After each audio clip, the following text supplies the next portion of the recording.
नमस्कार फरीदाबाद, मैं सौरभ भारद्वाज। एक और दहेज हत्या का मामला हमारे साथ है। क्या नाम आपका?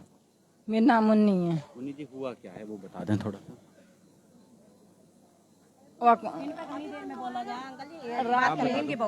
बात करेंगे जी, क्या नाम आप? दहेज की वाकई मांग चल रही थी, मारता पीटता था। 3 साल शादी अभी हुई नहीं है, होंगी।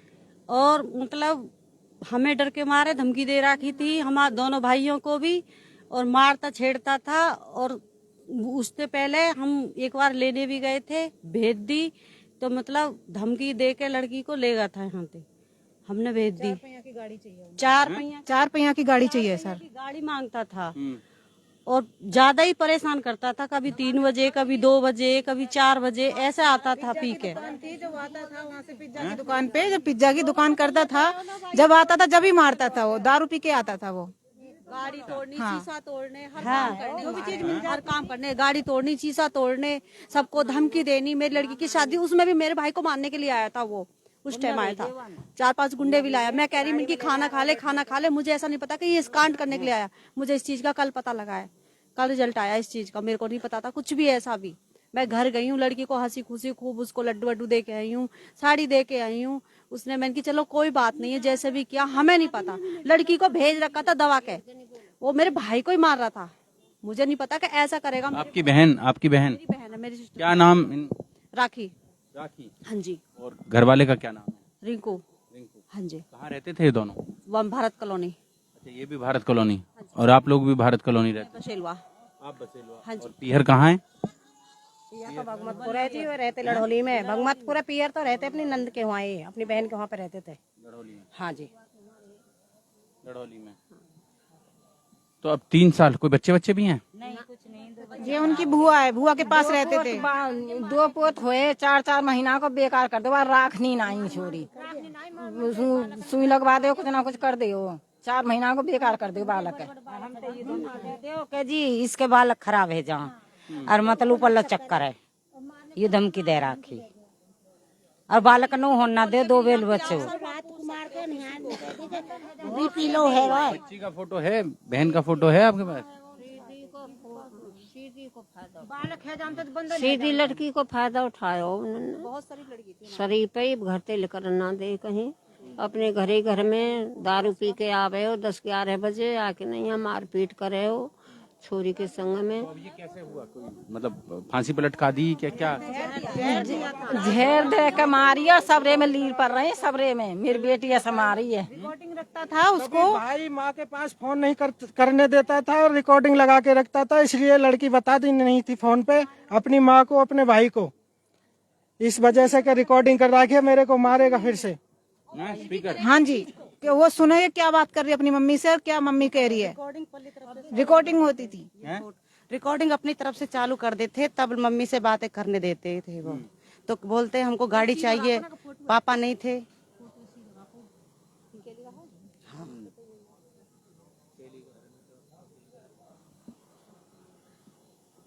ये देख सकते हैं आप, ये वो 24 साल की उम्र है और 3 साल शादी को हुए, मतलब 21 साल की उम्र में शादी हुई थी।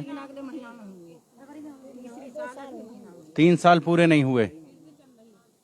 और तो क्या डिमांड क्या रहती थी? क्या कहता क्या वो था? गाड़ी मांगते थे, 4 पहियों की गाड़ी मांगते थे।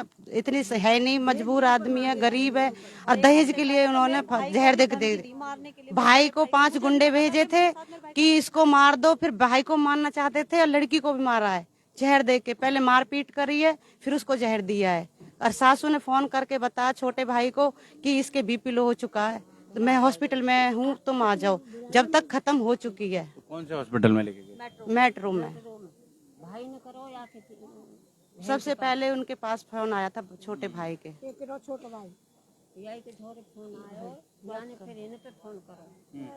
पिज्जा की दुकान चला, कहाँ पे, कौन सी जगह? बसंतपुर रोड पर पिज्जा की दुकान। आ जाएं, थोड़ा सा बता दें। तो ये बहन बताती नहीं थी, जैसे त्योहार पे आती थी, तीज पे आती थी, तो वो बताती नहीं थी। मेन बाल करने नो ना बतावाई, नो के वे तेरे भैया ने मारेंगे और तू भी मारेंगे। तो मैं नो ना बतावाई इन बाल करने भी।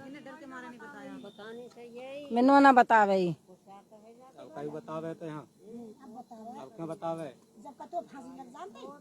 उहे का मारे और रात दिन छोड़ी है। बताई जो वक्त जेल में वारदात हुई हमें न बतावे जी कच्छ भी कैसी भी नहीं मेरे तो सब होता है। मेरे भाई तो मेरे जवाई भी है, मेरे भतीजे भी है, सब जब वो ना पता इन बातन की मेरे को नहीं पता थी कि मेरे भाई को मानना है। मेरी लड़की की शादी में 23 तारीख को 23 नवंबर को मेरे को नहीं पता था, किसी को भी नहीं। हमें तो अब पता चलिए। कल मेरे मेहमान जमाई मेरी बेटी को लेने आए थे, कल उन्होंने बताई कि मम्मी वो तो ये कह रहे हमारे रिश्तेदार हैं। मैंने की मेरे को भी नहीं पता था इस चीज का, जो उन्होंने आज मेरे को बताई। कह रहे हमें ऐसा पता होती तो हमें वहीं ठोक दो। कितने गुंडे लाया था, 4-5 गुंडे लेकर आया था साथ में, और फिर घर में लड़की के साथ खूब कलेश कराया 2 दिन तक। फिर उसने यही बोला है, कह रही मुझे नहीं पता, तुम गए हो शादी में, मुझे क्या पता क्या हुआ क्या नहीं हुआ है।